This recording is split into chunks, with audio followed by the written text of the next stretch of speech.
Assalamualaikum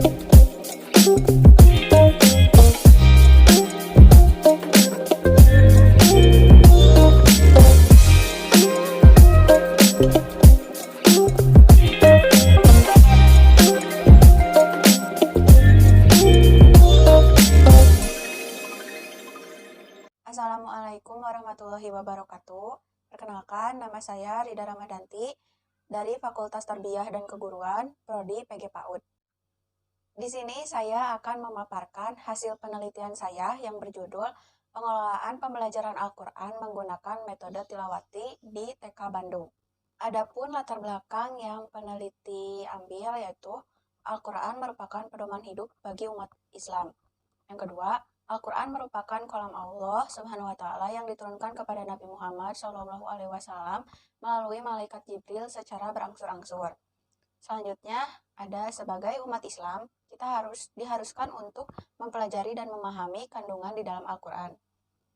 Saat sekarang ini, masih ada yang menggunakan metode dengan nada lurus yang membuat anak-anak bosan, terutama pada anak usia dini, sehingga terkesan monoton belajar tidak sempurna dalam mencapai prestasi. Dalam mempelajari Al-Quran, termasuk cara membacanya dengan benar tidaklah mudah. Selain harus mengenal huruf hijaiyah, tentu juga dibutuhkan keterampilan agar membaca Al-Quran dapat secara taktil. Sugeng dan Hanif Maulaniam Solah, tahun 2019. Metode tilawati ini adalah metode belajar Al-Quran yang mudah. Metode tilawati ini memiliki banyak kelebihan, di antaranya adalah dalam penyampaiannya yang sangat praktis, menggunakan lagu ros yang mudah, pendekatan klasikal dengan peraga, dan menggunakan pendekatan baca simak secara seimbang. Selanjutnya, dalam rumusan masalah, yang pertama ada bagaimana perencanaan pembelajaran membaca Al-Quran. Yang kedua, bagaimana pelaksanaan pembelajaran metode tilawati. Dan yang ketiga, bagaimana evaluasi dari penerapan pembelajaran membaca Al-Quran menggunakan metode tilawati. Metode penelitian yang digunakan oleh peneliti yaitu penelitian kualitatif dengan pendekatan deskriptif. Data dan sumber data, data primer dan data sekunder. Prosedur analisis data dilakukan dengan cara observasi, wawancara, dan dokumentasi. Analisis sebelum lapangan, analisis selama di lapangan, dan verifikasi.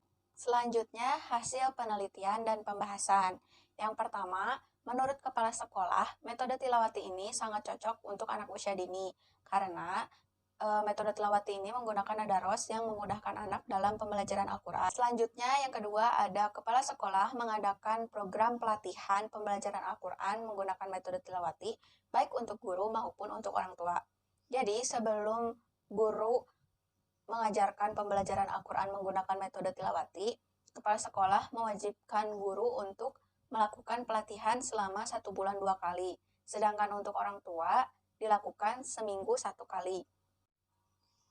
Yang ketiga, sebelum guru melaksanakan pembelajaran, guru merencanakan terlebih dahulu, seperti merencanakan RPPM dan RPPH.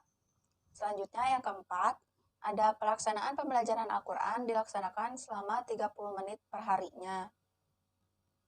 Yang kelima, pada masa pandemik, pelaksanaan pembelajaran Al-Quran dilaksanakan secara daring. Untuk klasikal dilakukan secara Zoom, dan untuk individual dilakukan secara video call. Lalu yang keenam, ada media yang digunakan pada saat pembelajaran Al-Quran, yaitu papan peraga, alat petunjuk, dan buku tilawati. Karena sekarang dilakukan secara daring, maka adapun media tambahan yaitu handphone ataupun laptop. Selanjutnya yang ketujuh, metode tilawati memudahkan untuk anak dalam pembelajaran Al-Quran karena menggunakan nada ros sehingga memudahkan anak untuk membaca Al-Quran. Yang kedelapan, kemampuan anak dalam pembelajaran Al-Quran dilihat dari pelafalan makhrajul huruf. Yang kesembilan, faktor pendukung dalam pembelajaran Al-Quran pada anak yaitu media dan kerjasama antara guru dengan orang tua.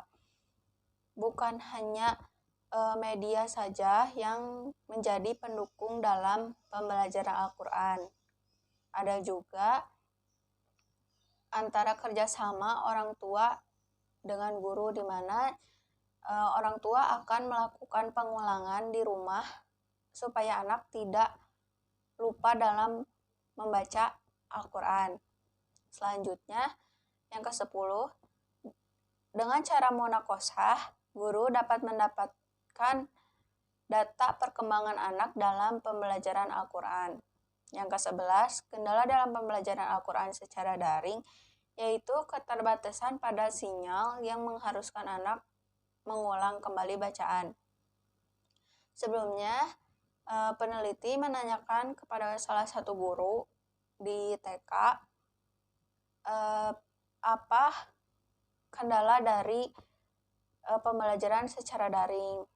Ternyata terkendala pada sinyal, karena di saat sinyal tidak stabil, maka anak harus mengulang kembali bacaan supaya jelas.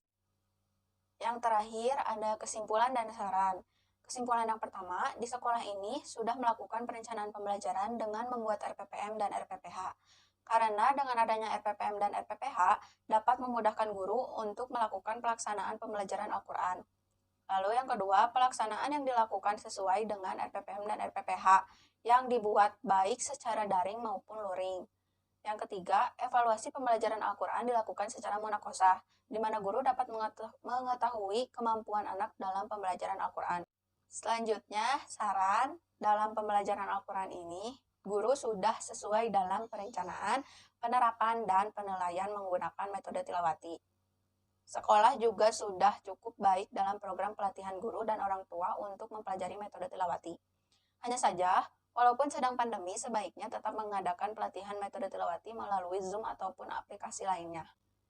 Sekian presentasi saya. Wassalamualaikum warahmatullahi wabarakatuh.